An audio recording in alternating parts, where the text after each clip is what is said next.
Hello, today I'm going to talk to you about my 5 top places to hike in Britain. These are the places that I would recommend my friends go if they ask me where is best to hike in Britain. And you know, I haven't hiked everywhere in Britain and there are so many places to choose from, but these are some of my most memorable places, and if you do go there they will just live in your memory for such a long time. You'll be blown away by them. It'll be brilliant. So I'm going to go in reverse order. So this is really hard to choose. It was really hard to choose my top 5 and it was really hard to choose my top 1 and 2, but I'm going to go in reverse order. Okay, so I'm going to start with number 5 and then go back to number 1. Okay, I'm going to show you some pictures too, hopefully, if I can work that out, work the technology out. So number 5 is the Seven Sisters. So these are some amazing white cliffs on the South Downs between Eastbourne and Seaford on the coast. And the reason why I recommend this is because you can get to it in a day from London, and you could do a walk along these cliffs from London, and it's only probably around about an hour-ish on the train, maybe slightly longer than that.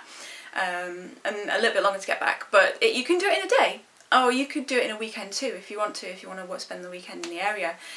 These are rounded cliffs like this, and they're all white, and it's like quintessentially British coastline. It's like the White Cliffs of Dover but a million times better. And you feel like you are walking on some proper hills. You've got the sea there. You've got grassy paths, which I absolutely love walking on. It's probably my favourite type of walking, is walking along grassy paths. And gorgeous estuaries and really good tea shops. There's one at Exeat, I think it's called. Exeat? I don't know what it's called, but there's a really good cafe there. You can get really good cakes, which is always good. So yeah, the Seven Sisters is my number 5. Just checking my list. Number 4 is the Yorkshire Three Peaks. I would recommend the whole of Yorkshire.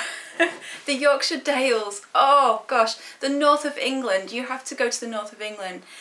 It's beautiful, it's green, it's rainy, but you know, that's what makes it green. It's dry stone walls, it's sheep, it's wild moorland, it's like brown brackeny heather. It's the wind whistling through your hair. It's miles and miles and miles of space to breathe and think. And so the Yorkshire Three Peaks are what I would recommend that you do to get a taster for this environment. They are the biggest hills in Yorkshire essentially, and you can get to them by going to Horton in Ribblesdale, which you can get to on the train, and spend a weekend in the area climbing these 3 peaks.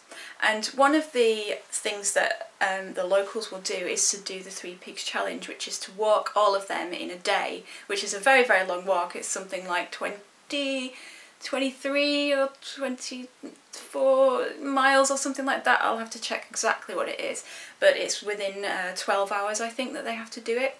So it's a big circular walk where you can do all 3 of them, but you don't have to do that, you could just do some of them.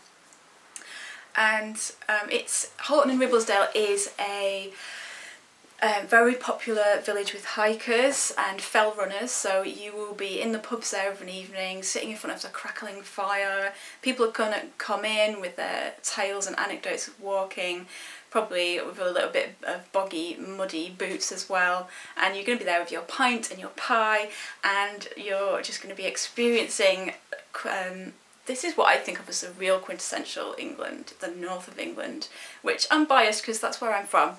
But if you go to England and you don't go to the north, you are really missing out. So that's my number 4. Number 3 is also in the north, and that is in the Peak District, and it is Edale. Edale is a village in the Peak District, which is another very famous and popular hiking village, and it's a popular base to start many of the brilliant walks in the area.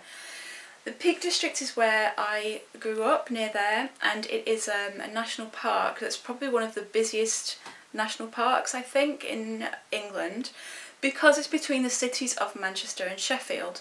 But don't be put off by the fact that I said it's the busiest, because compared to walking in the southeast, it's really quiet. Like, it's not that busy. You still get peace and solitude. You get at Edale, you get the split between the White Peak, which is the limestone grassy green peak, and then you get the Dark Peak, which is north of that, which is, as its name suggests, dark, peaty, black, atmospheric, wild, boggy, peaty, squelchy. It's a real contrast that you can actually visibly see, because the mountain plateau of Kinder Scout is right behind the village of Edale. So you can experience both. You can go on the green bit and you can go on the dark bit. And I actually really love the dark bit. It's very atmospheric, it's very moody, it's like Kate Bush singing Wuthering Heights or something like that. That's how it makes me think of. And it's got its own kind of bleak beauty as well, because walking on the top of Kinder Scout, it's like being in Iceland or on the moon or something, because you've got this sandy surface, you've got the black peats, you've got vibrant green windbreed bushes, they're called, and you have these wind-worn grey stones that are carved from the wind. Yeah, so it's beautiful. I just love it there. So Edale is my number 3 recommendation, because it is a great base and you can get there by train, which, as you know, I don't have a car, so. Okay, number 2. Oh my gosh! It is Langdale in the Lake District. The Lake District, of course! If you are coming to Britain and you like hiking, you have to go to the Lake District. It is like walker's paradise there. Everyone walks there. Everyone's walking around with a waterproof jacket. Everyone's walking around with their boots. They've probably got their waterproof jacket on because it does rain quite a lot. It does rain quite a lot in the Lake District, but that's just something you don't care, because it's the Lake District. It is beautiful even in the rain. And Langdale is one of the valleys in the Lake District, which is right in the middle, and it's very easy to get to. And it is very famous. The walking around there, it's one of the most popular places to walk. But you, like I said earlier with the Peak District, you can still feel like you're alone. I've been there loads of times and I'm the only person that I can see. And once you're away from the pubs and the main road, you get into real wild fell walking. There's no signs in the Lake District, there's no signposts, so you have to navigate from the map. And I think the reason for that is because they want to retain the wild feel to it. So that's just an interesting factor about walking in the Lake District, that there are no footpath signs on the hills. So you have to use your own brain and knowledge of map reading. So from Langdale you can walk Bow Fell, which is one of Wainwright's top walks. You can do the Langdale Pikes, which is a cluster of fells and like rocky towers that you can scramble up and stand on the top on, and you feel like you're at the top of a huge mountain looking down into the gorgeous valley down to Windermere, which is the biggest lake nearby. You can also go up to Stickle Tarn, which is such a famous viewpoint. You climb up steeply behind the pubs up the Stickle Gill and you get to Stickle Tarn, and Paviar is like a dome of rock which is behind Stickle Tarn. You can have a picnic there. It's just such a great area, and I've been there loads of times and I still haven't walked everything that you can do there. So it's a great base, and it's like all of the places, it has got such an atmosphere because it's such a famous hiking and climbing area. So in Langdale there's this pub called the Old Dungeon Gill, which is a very famous walkers and climbers pub. It's quite sort of basic inside, but that's because everyone comes in with their muddy boots and sits there and orders a pint, sort of talking about their exploits on the hills. And everyone calls it the ODG, they just call it the ODG. That's how the local climbers would refer to it. So you can go in there and just soak up the atmosphere, and especially when you've just been on a hike. And even if it's rained and you can't see any views, it's just nice to be there. And whenever I've been there, the light has been so spectacular. It's just been, you know, I've been there when it's rainy, loads of times, and cloudy, and then you're sat maybe in the pub and the sun comes over the hill and the sheep are there, and it's just, oh, it's just gorgeous. Oh, and the other cool thing is that there is a bus route that takes you in there.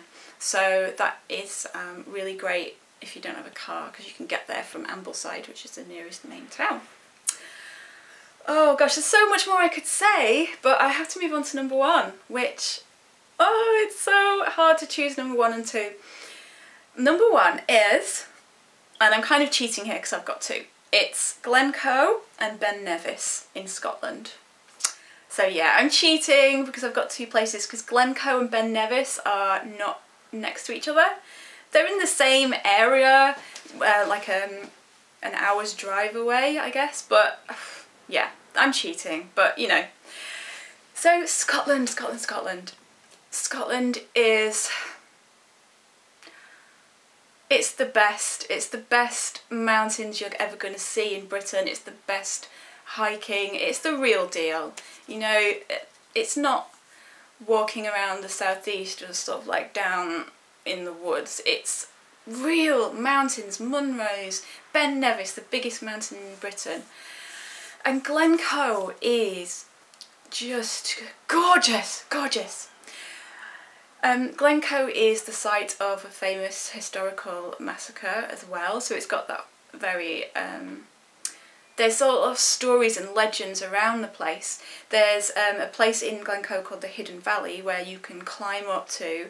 It's probably about an hour up of sort of walking through these rocks, boulders and rocks quite steeply, and you get to this secret valley where the Highland clans people, oh, that's such a, I don't know the correct term, but they would hide their cattle in there.